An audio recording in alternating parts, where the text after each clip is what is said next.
When asked what surprised him most about humanity, the Dalai Lama answered, "We sacrifice our health in order to make wealth. Then we sacrifice our wealth in order to get back our health." We're so anxious about what will happen in the future that we don't enjoy the present. The result being, we don't live in the present or the future.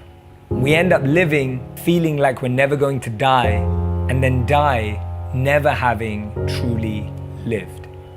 Most of us that come from just normal backgrounds, we don't see ourselves doing abnormal things. The world is full of people who were born on third and think they hit a triple and they've got all this confidence, all this stuff. For most of us, it's not that way. We don't think we're wired or programmed to do something great. Well, I'm telling you, that thought is nothing but a fear, nothing but a doubt. It's what holds you in place. You got to work hard on understanding you have within you the power to change, the power to do something great.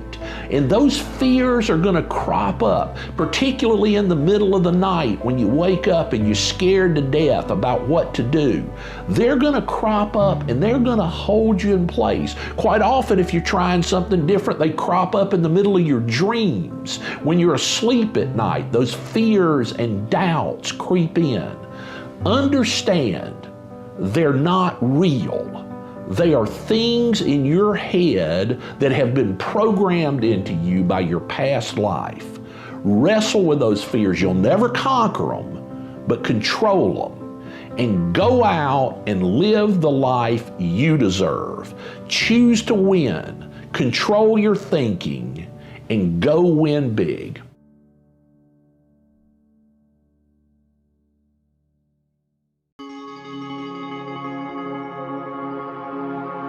I've always had friends who are older than me, and I could see a lot of them in the most successful careers, successful jobs, beautiful partners, whatever it was. But I saw a sense of lack of fulfillment, meaning, and purpose in their lives. And I've always been an observer, and I would see these people who are like 5 years older than me, 7 years older than me, maybe 10 years older than me. And I'd be watching them and go, is that the life I want? And often the advice I give to people today is fast forward where you are, look at yourself in 10, 15, 20 years' time, and ask yourself the question, is that where I want to be? If you're in a company, look at the person who's 20 years ahead of you and ask yourself, is that where I want to be? If you're in a startup, look at where other startups have got to in similar roles and go, is that where I want to be? And if the answer is no, then you need to find a new path. And for me, the answer at that time from observing was no.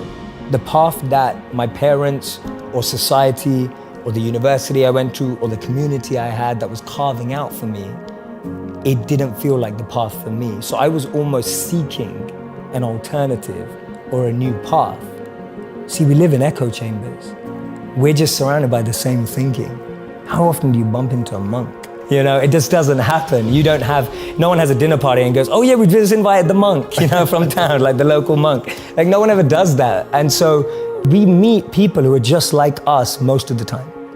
And we talk about this in business all the time. If you want to be a billionaire, spend time with billionaires. If you want to be a millionaire, spend time with millionaires. If you want to be a tech startup, spend time with, that's the common rhetoric that we hear all the time. But what if you want to find purpose and master the mind? There's no one better than a monk who's mastered the mind.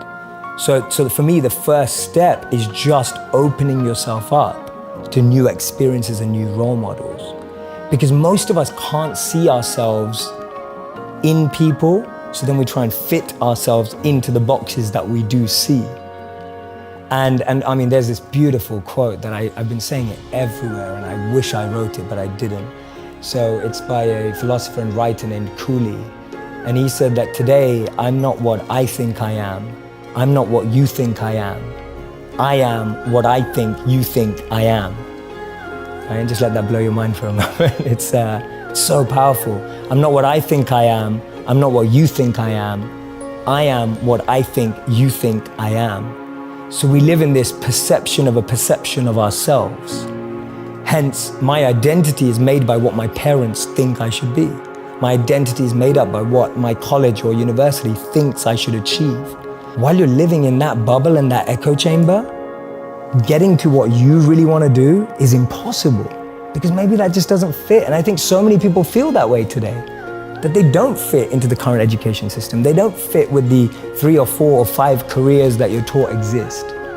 So that process of self-excavation and actualization first requires being exposed. You can't be what you can't see. If I never saw a monk, I would never have wanted to be a monk. If I never meet a billionaire, I wouldn't want to be one, because I wouldn't know what that feels like. I don't know what it looks like. I don't know what it takes. And I think that's the biggest challenge of our society, that we're not exposed. Imagine a world where everyone lived their passion. We'd be better people, we'd be better partners, we'd be better parents. See, I've never seen a strong person with an easy past. We all have a passion, we all have a genius inside us. We have that potential. I know that we've all been in that position, feeling confused and seriously lacking mission, but then I ask myself, at the end of my life, what will I regret? And the answer is clear. The pain of regret far outweighs the pain of risk. So next time you're going through challenges, just remember this. A winner is just a loser who tried one more time. All you need is one person to say yes. One moment can change everything. There are decades where nothing happens, and there are days where decades happen. A year from now, you will have wished you started today.